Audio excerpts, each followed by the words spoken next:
Hi everyone, here we've got OPPO Reno4 Pro, and let me show you how to check IMEI and serial number on this device. So actually we've got two options to choose from. First one is using the dialer, the second is using the settings. So firstly, let me show you the one with the dialer. So let's open the dialer, let's tap on the keypad and let's type the code, which is *#06#.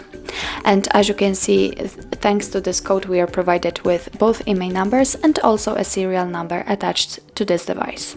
Let's click on OK, and let me show you another option. Let's open the settings, let's scroll and find About Phone and tap on the status.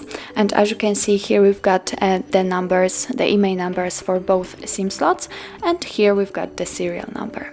So that's all. This is how to check IMEI and serial number in your OPPO Reno4 Pro. Thank you so much for watching, and if you find that this video was helpful, please hit the subscribe button and leave the thumbs up.